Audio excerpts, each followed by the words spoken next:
Hey y'all, hey. So I just finished filming my skincare video, so you haven't had a chance to check that out, go ahead and check it out. It's on my TikTok and my YouTube. If you're new here, go ahead and subscribe. So today we're going to talk about this latest episode of Married to Medicine, and we're really going to take it scene by scene because I think this episode was one of the realest episodes that Married to Medicine has had in a long time. So if you like this kind of commentary, go ahead and subscribe. If you like skincare, go ahead and subscribe. If you like natural hair, go ahead and subscribe. Okay, so scene 1 opens up with kind of like a review, but it gets really explosive when Simone answers Quad. Okay, so Quad said people here are married and don't want to be married. I don't know who she was throwing that shade at, because all of these women are a little bit pessimistic about their marriage. But then Simone cut in and she was like, who here doesn't want to be married besides me? Then the first thing you hear is Contessa say, people get divorced for all types of reasons. Baby, you.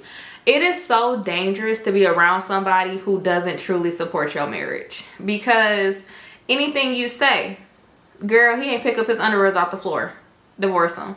Girl, he ain't text me back in 3 minutes, divorce him. Protect your marriage, okay?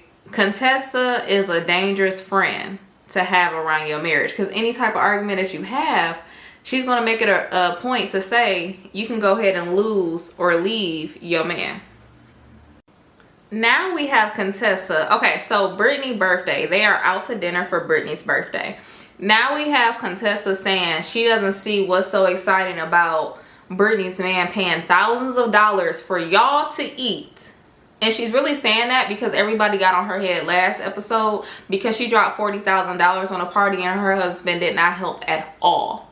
So now the next episode, when it's Brittany's birthday and Brittany's husband paid thousands of dollars for y'all to eat and drink whatever y'all want to, she basically like, I don't understand what the hoopla is. The hoopla is love shouldn't be measured on monetary gain.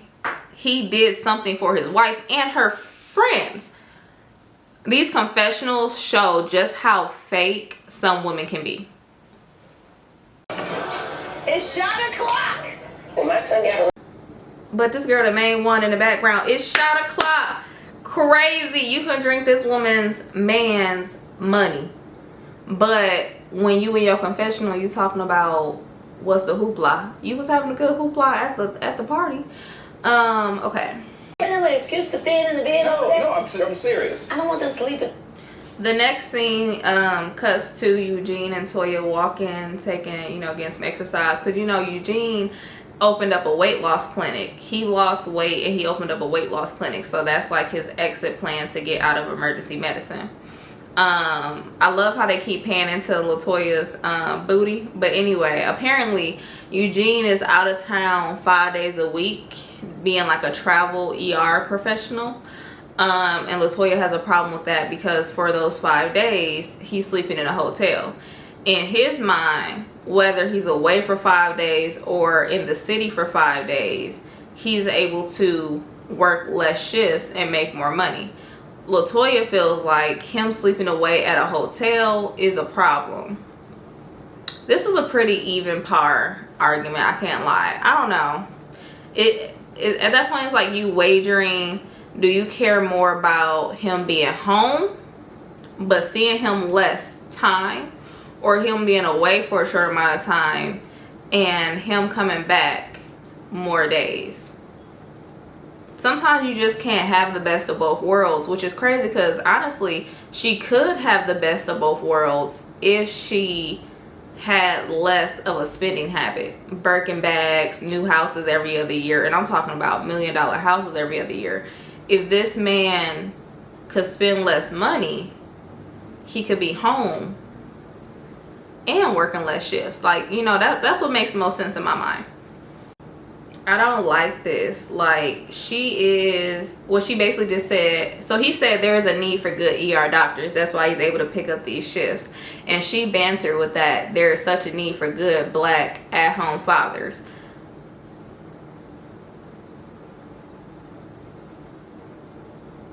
If there was a definition of what a good black man was, besides my husband, it will have a picture of Dr. Eugene.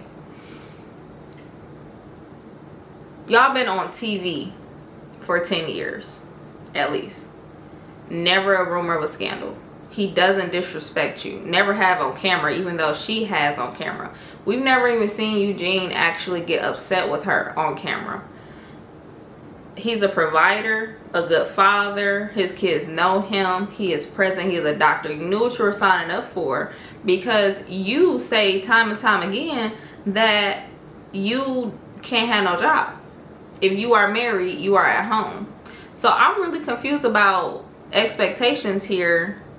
And then I also don't like a black man getting beat down on camera. That doesn't read well. I don't know what she wants. You want the purses, you want the houses, you want the cars, you want the private schools. And it's not even like this man is gone a month. He's gone like 5 days and comes back home. I'm so confused about her expectations and grasp on reality. And then she's going to be the main one, if this man ever does choose to leave her. She going to be the main one saying, black man ain't nothing. I don't know what she's seeking after. He's not, at least we haven't seen, he's not doing anything illegal.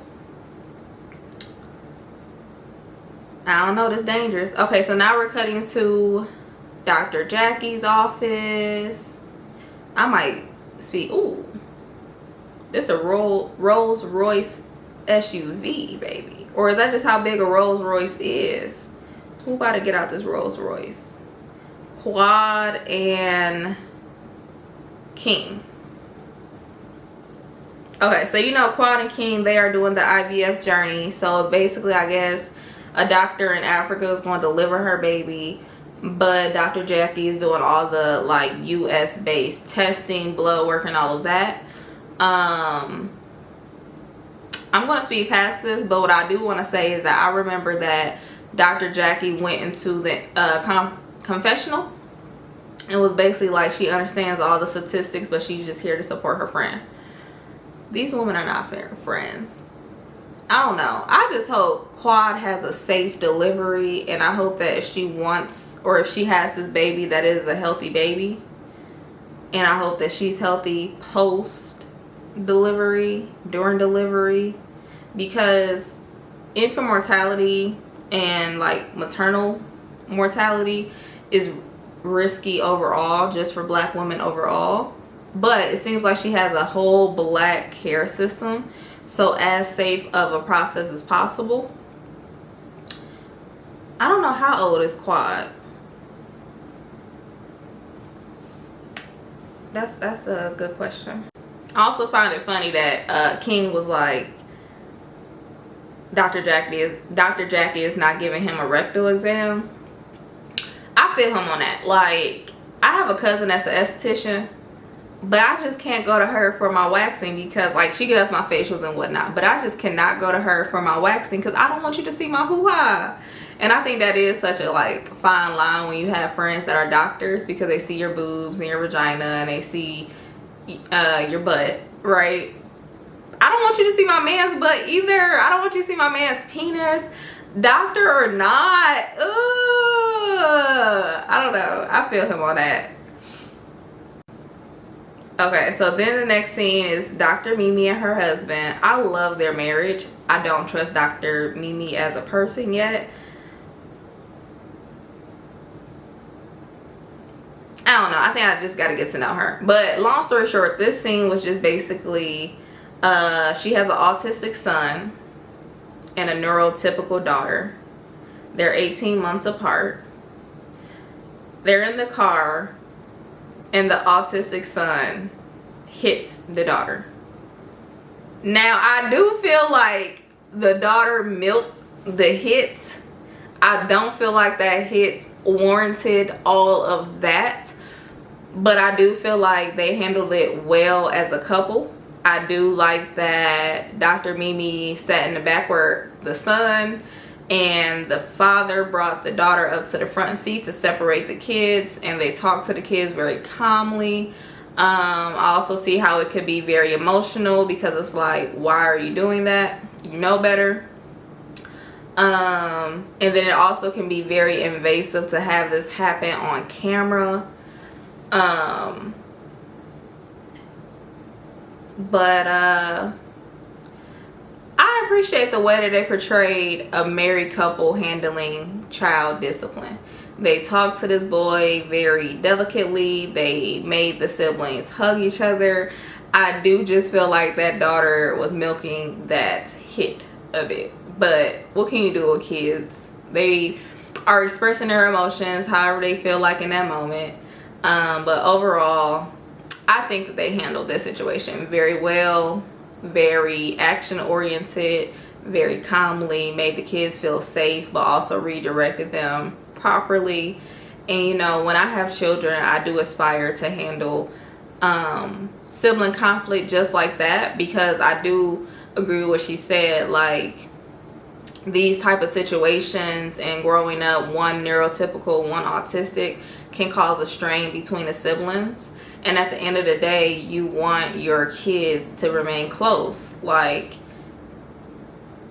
sometimes when siblings grow up, especially when you have like a plethora of children, sometimes children grow up and they don't be close. And I think that's heartbreaking for parents, because it's like, how did I raise all y'all in the same house and now y'all don't like each other in adulthood?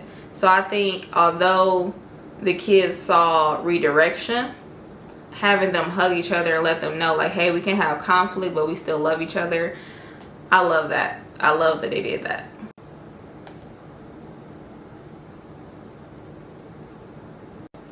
Okay, so I'm going to skip to the juicy point, or what I feel like was the most juicy, and what we were like, we seen so many recaps of this part. And if y'all want me to go deeper into the episodes, then I will, but these were some of just the highlights that I appreciated. So at the party, LaToya had a party for all 17 of her friends. She had women walking around with bikinis, scanty. Dr. Heavenly said, oh, these women just want they men to cheat. She had men walking around in Speedos, carrying food platters, making the men uncomfortable. But they said that this is the norm for LaToya's parties, and Dr. Simone really enjoys it. But we also seen at the beginning of the episode, she wanted to divorce her man anyway. I am on LaToya's side. Long story short, as much as I like to chastise that woman, okay y'all, so I am really sorry. It is a whole nother day and I feel so horrible, but I got a call. The girl said let's go out, and so I went out because I am a girl's girl and a friend. We had like a little get together for Kwanzaa. So yesterday was the day of self-determination, and so we all went over to my homegirl house and just had girl time, set some goals, and it was really amazing. Real genuine girl time. So where I left off, I was talking about when Toya came back outside. So when she went inside, I believe it was Contessa, Brittany, and I can't remember who was the third person who went and checked on her. But a few girls went to check on her, and then they went back outside to talk about her and Eugene in front of everybody. Eugene was there too, which was also like, I don't care what argument my spouse and I are having, it does not become common conversation amongst 17 different people. I believe that's how many people they kept saying was present, or maybe it was 17 couples. I can't remember, but it looked like a considerable amount of people. I do not care if y'all saw that man, or y'all saw me and him get into one of the most irate arguments y'all have ever experienced. There will never be a time that I'm okay with, I don't care if it's 10 people, discussing my relationship in my presence or in my absence. And so of all the things that Eugene did right, I do not appreciate that. I think it would be a huge violation to have my spouse sit amongst people and them talk, question me and our relationship. I don't like that. I don't like that. In the next scene, Toya comes back out and checks all of them. And basically said the reason why we got into it is because my husband was too concerned about y'all perception of us. I feel her. I feel her. Because every time Toya and Eugene do anything, the people are on her head. If she sells her house, they on her head. If she buy a house, they on her head. She buy a purse, they on her head. She buy a car, they on her head. And I mean, all right, cool. But are any of these people coming to y'all? Like, is Eugene or Toya coming to y'all asking y'all for any money? Because if they are not, I don't see what the opinions are about. That would irritate me too. I don't care how much money you assume that I am spending. If I'm not coming to you and asking you for money, why are you commenting on anything that I have going on? I feel her on that. So yeah, we're going to tune in for another week, obviously, and see how does all these things unfold. Coming up on my channel, we're going to do an unboxing. We're going to do some makeup, and more vlogs. So if you like this commentary, go ahead and like, comment, and subscribe, and I'll be sure to make more videos like this. If you like makeup videos, they are coming. Bye y'all.